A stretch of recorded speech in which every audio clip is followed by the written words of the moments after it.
हरण के थोड़ा कम कर दी। हरण के मास्टर को कम कर दीजिए। लड़ेगा तो सब सुनाई नहीं देगा। और मॉनिटर का बढ़ाइए, टेबल दीजिए इसमें, टेबल मीट खोलिए, मीट और मीट खोलिए, एकदम क्लियर आवाज निकले।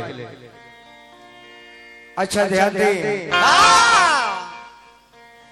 परम आदरणीय आज के श्रोता समाज, संगीत प्रेमी, कथा प्रवचन, भागवत प्रेमी और आदर्श ग्राम रहुआ के तमाम श्रोता समाज, सजन वृंद, महानुभाव और ये पंचायत के तमाम प्रतिनिधिगण, ये क्षेत्र के बड़ बुजुर्ग, नौजवान साथी, भाई बंधु, माता बहन, बेटी, सबके हार्दिक स्वागत, अभिनंदन करता है।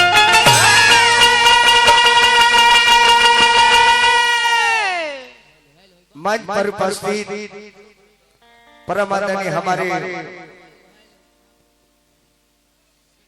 गरीबों के सम्राट, मसीहा और बिहार के लाल और हिंदुस्तान खाती कमाल भाई श्री पप्पू यादव जी सांसद साहब, वहाँ के भी कार्यकर्ता पहुंचल बन, वहाँ के भोगने बानी, यहाँ के भी हार्दिक स्वागत मंच से हम करते हैं। बैठी बदले के बाद अभी बैठी बदला लगा।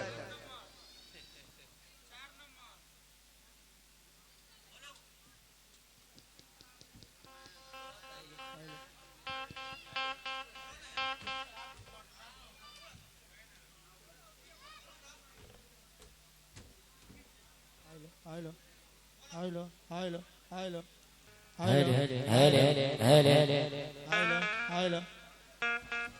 हेलो और आय जाय करता मानिए डॉक्टर श्री महेश बाबू के परिवार के तमाम सदस्यगण और राजा जना चाचा का हमने के अंतिम जग में आई बने ए ब्रह्म भोज में वो चाचा के कोटि कोटि नमन करो, भगवान से निवेदन करो वो आत्मा जहाँ भी होके देवलोक में स्थान मिले।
लेकिन नाल तबला कम हो जाता भैया,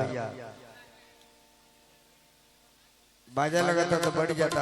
तने और बेंजू को उठा दे। बहुत सुंदर साउंड बा, कृपया उसे छेड़छाड़ न करें। आई अभी अभी एक भैया के तरफ से कार्य पे स्नेह मिला, हार्दिक स्वागत बा, अभिनंदन बा।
प्रेम से बोली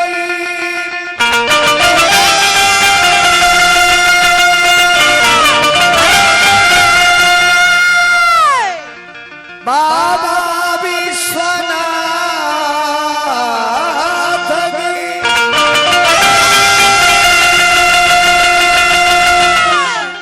एक बार प्रेम से बोले सुगनवा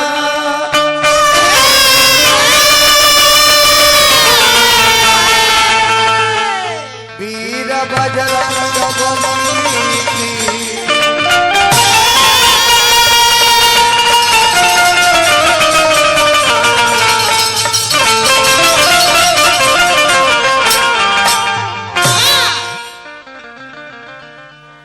गुरुदेव ब्रह्मा गुरुदेव विष्णु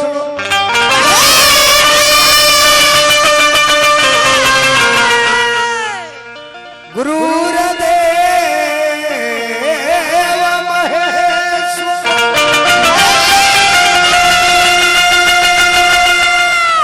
गुरु साक्षात पार ब्रह्म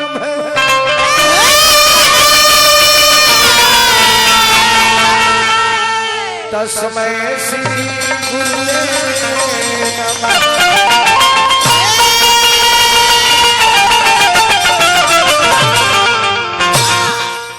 ओम जयंती मंगला काली भद्रकाली कपालिनी दुर्गा क्षमा शिवा धात्री स्वाहा स्वधा नमस्ते।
प्रेम सुबली गणेश भगवान की, पवन सुत हनुमान जी महाराज की, जगह स्थान की,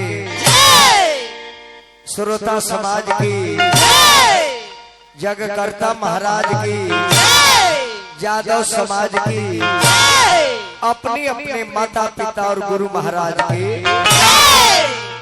मेन वंदना ही है।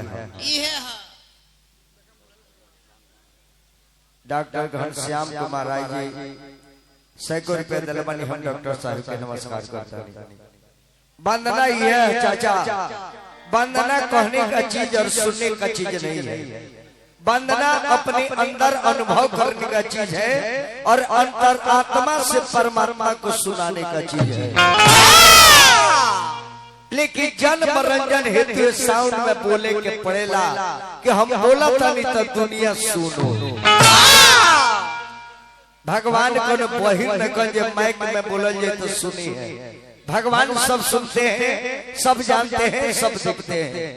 बिन पग चले पैर नहीं है चलते हैं, बिन पग चले सुनियो बिन काना, बिन कर कर न करे विधिनाना। आनंद रही आनंद से परे है, लेकिन आनंद रही सकल रस भोगी।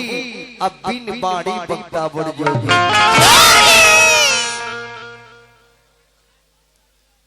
डॉक्टर श्री महेश राय बाबू 100 रुपये स्नेह दलवानी डॉक्टर साहब के प्रणाम करता है। पद प्रतिष्ठा बना रहे, हार्दिक स्वागत करता है।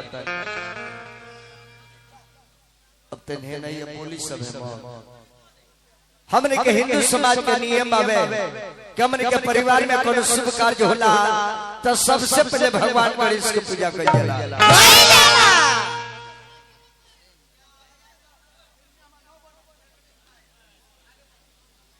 स्टेजवा पर मत बोली भैया। आखिर सबसे पहले गणेश जी के पूजा करे का मतलब का बा? क्या गणेश जी कोई वीआईपी है? IAS IPS है? कारण क्या है? हमारा भारत देश वह देश के रहने वाले हम हैं जिस देश में संविधान के अनुसार, वेद पुराण के अनुसार जात पात छोट बड़ भेद भाव ऊंच नीच फरवर बैकवर्ड का कहीं बखान नहीं है। ऐसे राम के भजे से राम के हुई जात पात पूछे न कोई। और गणेश जी के पूजा करके हमारे हिंदुस्तान बतौले बा कम उस देश के रहने वाले हैं जिस देश में चित्र का नहीं चरित्र का पूजा होता है। राम का पूजा नहीं होता है, राम का चरित्र का पूजा होता है। लेकिन गीत संगीत के मालिक माता शारदे है। भक्त माई से कले की माई आज महेश बाबू के दरबार में आई और वो चाचा के आत्मा के शांति दी जाना। चाचा के जग में हमने आई मानी ये परिवार में अच्छा कार्य होके आज के बाद ये माहौल समाप्त करी और उमंग के माहौल के शुरुआत करी। भक्त माई से कहता कि हाथवा के जोरतानी पूजीले चरणवा किया हो जाई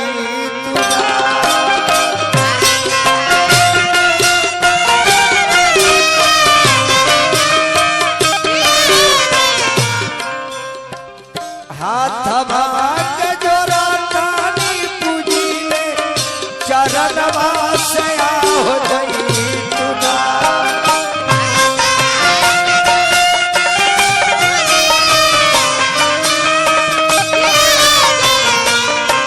रही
हे माई राउर महिमा के हम सुनने वाले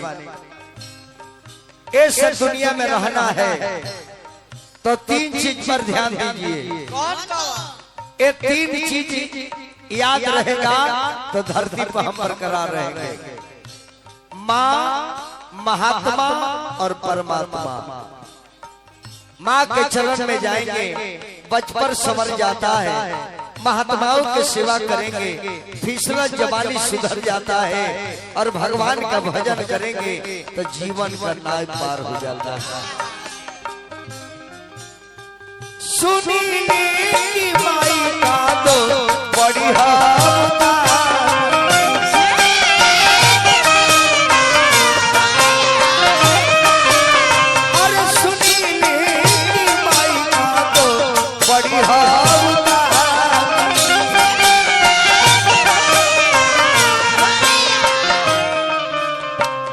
बापूजी पर कृपा करा तब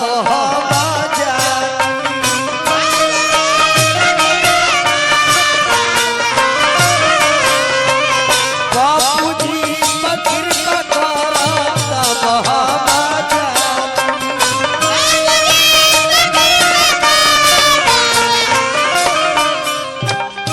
महिमा बखान करे बेदावा पूरा रवा किया हो गई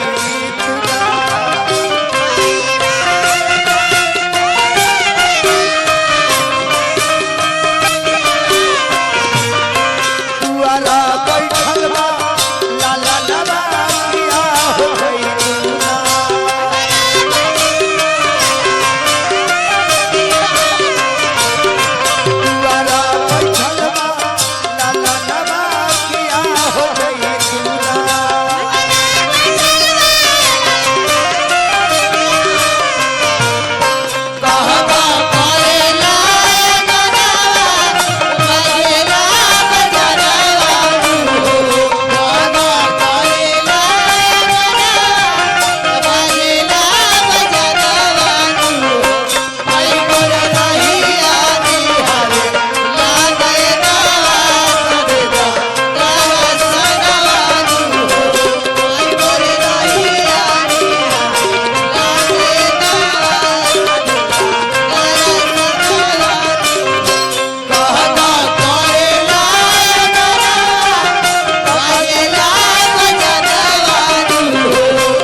भक्त दल के माई की सुनने वाले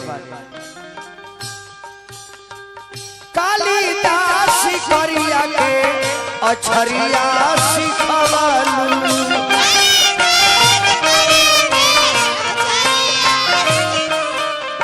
अरे वाल्मीकि चोरवा की रहिया बतवलू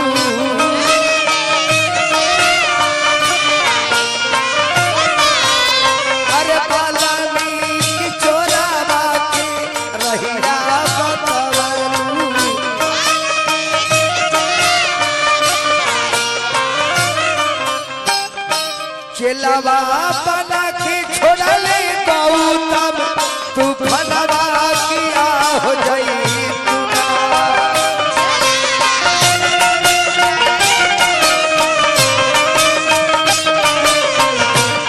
रहिया जो है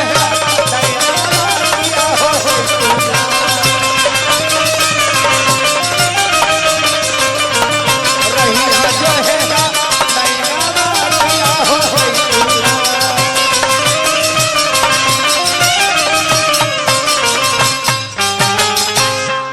बोलिए गांव के दुर्गा मैया की।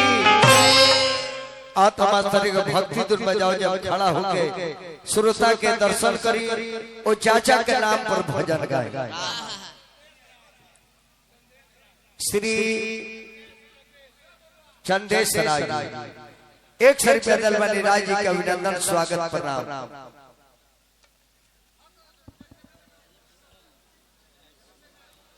परम आदरणीय श्री पप्पू यादव जी और गणेश सर साहब मास्टर साहब हजारों हजार के पुरस्कार से पप्पू बाबू के मास्टर साहब के ताहे दिल से हार्दिक हार्दिक स्वागत अभिनंदन करता हूं। श्री नरेश राय जी हमारा गार्जियन बानी, हमने के अभिभावक बानी। 30 मिनट समय लीजिए विजेंद्र बाबू। हाँ हाँ श्री अरविंद राय जी 1000 रुपया पुरस्कार दलमनी राय जी का हार्दिक स्वागत बा। एक भक्ति धुन बजाओ जो खड़ा हो जाए। को जन ऑपरेटर बड़ा यार काहे कम कर देता रे नालवा के, नालवा के काहे कम कर दे, उठाओ नाल।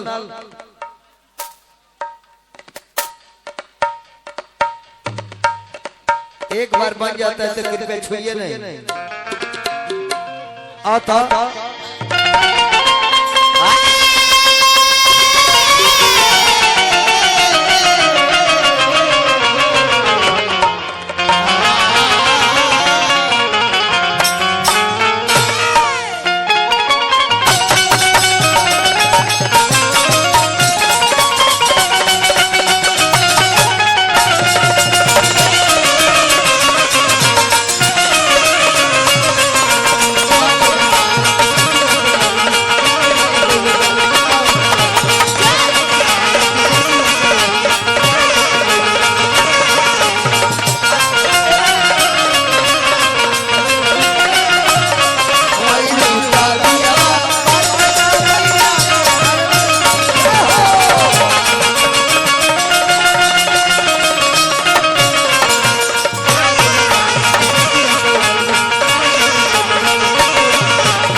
जो मास्टर तरफ बड़ी खुश बानी कि भजन बजौले बड़ा ई जौना जग में हमने के आइल बने।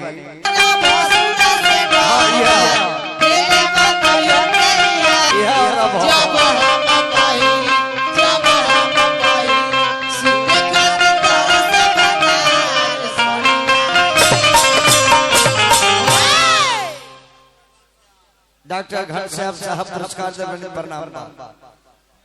देखी ई गाना जे लिखले बा 1 नंबर साइंटिस्ट बा। सड़िया जब हम पहिरी देखे खातिर तर से भाता का जनो साड़ी में कार हो है आ ओहू में बराबर पहने के नइखे कह। जब हम पहिरी एकर मतलब जे कहियो कहियो पहनत होई आ बराबर यूरिया के बोरा पहनत। बबुआ के तरफ से पुरस्कार हार्दिक शुभकामना करता हूं। यही धुन में पप्पू बाबू कहे का बका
बाबा सुन ले बानी माता गौरव पार्वती पिता महादेव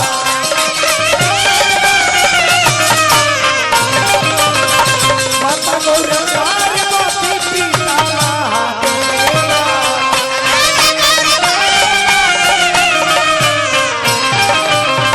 लड्डुआ के भोग लागे संत करे सेवा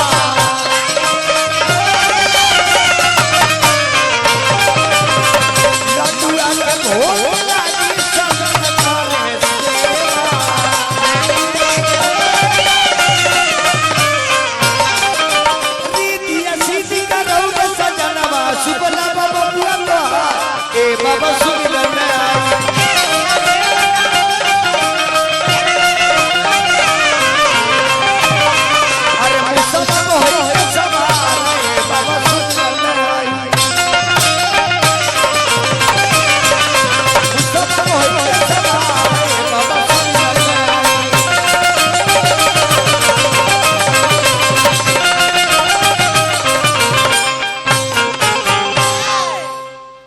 कृपया आप लोग एक बार गणेश भगवान का नाम पर जयकार बोल दें ताकि जाना चाचा के जग में हम आयल वाली वो चाचा के ओ लोक में झंडा फहराए लगे। बोलिए गणेश भगवान की जय। अब पेपरी फाइनल मारे के बाद हर हर महादेव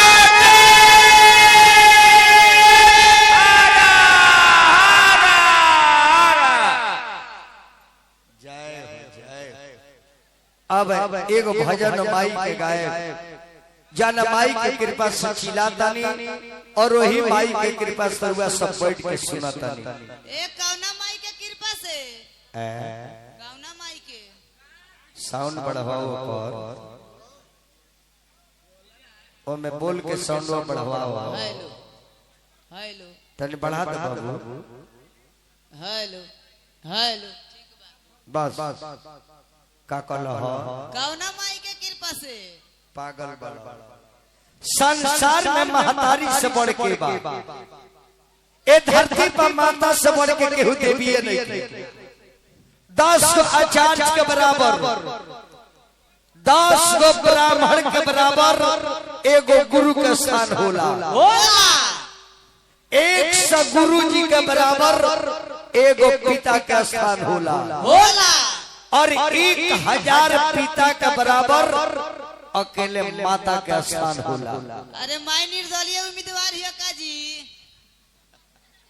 तेहू इलेक्शन में खड़ा बड़ी करे वो माई निर्दलीय उम्मीदवार ना हो ओ माई से जे इलेक्शन लड़ जा ईवीएम मशीन बीबीएम में ढूक जा पागल कहीं के तुरंत का बतिया तो सबतियोला से काम निकलना काम से काम बा तने हुरकुबा उठाओ शर्मा जी अरे ई तो महादेव डीजे हो हां ई बात तोर नीमा लागला नरेश भैया ई बात कर नीमा लागला सही महादेव डीजे होई कुल डीजे ना जन गावा गाई बाजता गांव में तो जब लागत डीजे बाजे ये भैया तो 16 वर्ष का तो लड़का अंडर बियर खोल देता नाचे जब लागत लई बाजार ठीक छे डीजे अरे ई कौन डांस है लाई बाबा लेकिन एगो फायदा बा भैया डीजे गांव में बजाता तरुआ का फायदा बुझाता ई पता लग जाता डीजे से जे गांव में कितना लड़का छुछुनर बा अगर एकर जनगणना करे के बाद तो डीजे बजा के और आंकड़ा निकाल लीजिए जे कितने लोग महान की धरती पर आए हैं कितने लोग आए हैं तन उठाओ शर्मा जी उठाओ तने ऑपरेटर बाबू एक आदमिया के माइक में धल पीछे माइक धल वही माइक के बुलावे के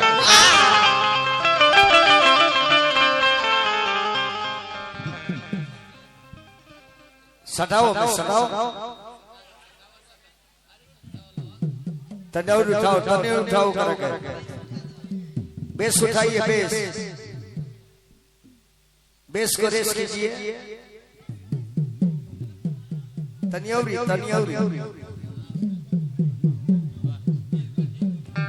वही माई से कहेगा बका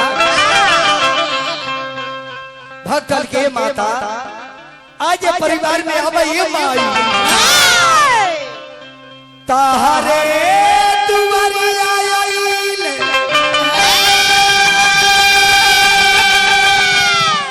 अरे भक्ताई भिखरिया हो नजरिया फेरा ताहरे तुम्हारी आयल भक्ताई भिखरिया हो नजरिया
तू ही माई पटना बाड़ू, तू ही माई गोपालगंज थावे में बाड़ू।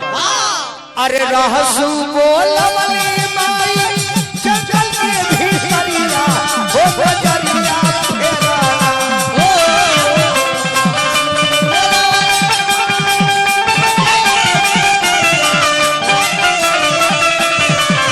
रहसु बोलवली माई जंगल के भीतरिया हो बजरिया फेरा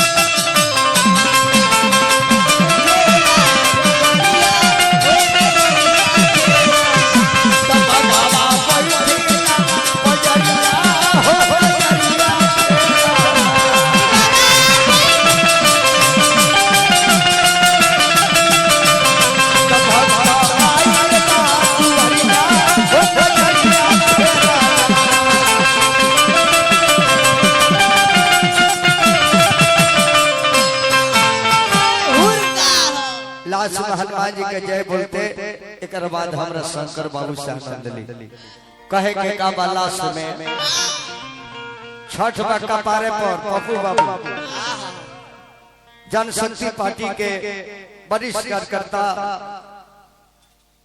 पप्पू बाबू के माध्यम से और गणेश सर के माध्यम से हुरका बादक के पुरस्कार हमर के पुरस्कार जनशक्ति पार्टी के संयोजक और निर्माणकर्ता सांसद श्री पप्पू यादव जी का हार्दिक हार्दिक स्वागत। लास्ट में हनुमान जी के जय बोले के बाद 8 तारीख हवे नरेश भाई 10 तारीख के छोटी मोटी अरे डोमिन रे बिटिया की लागी हो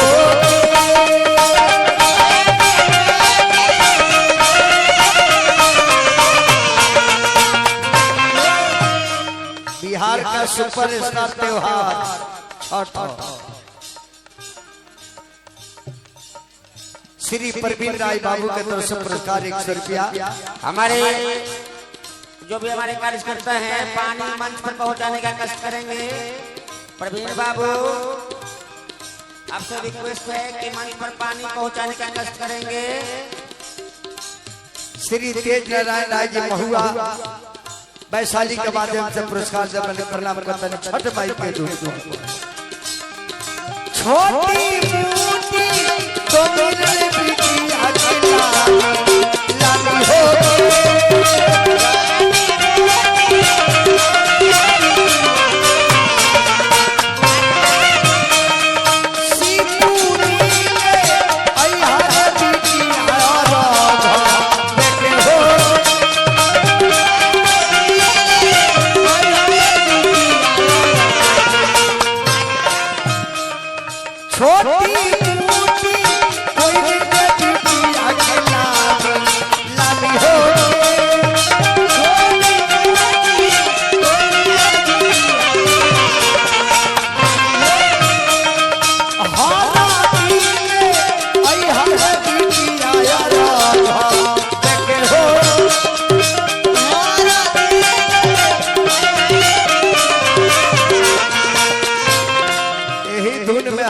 से कहेगा अंजनीला ललवाई देवता सुनीला नामा करी तो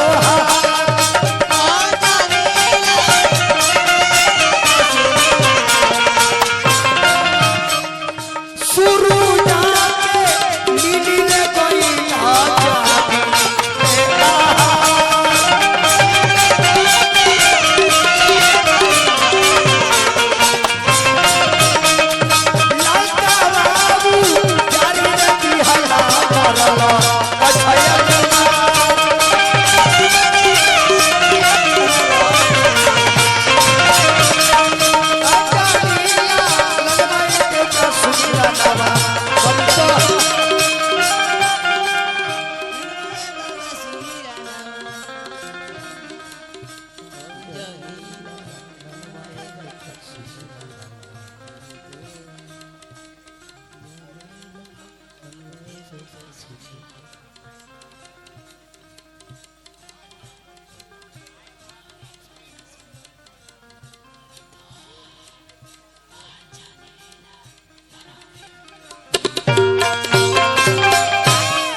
बोलिए पवन सुत हनुमान जी महाराज की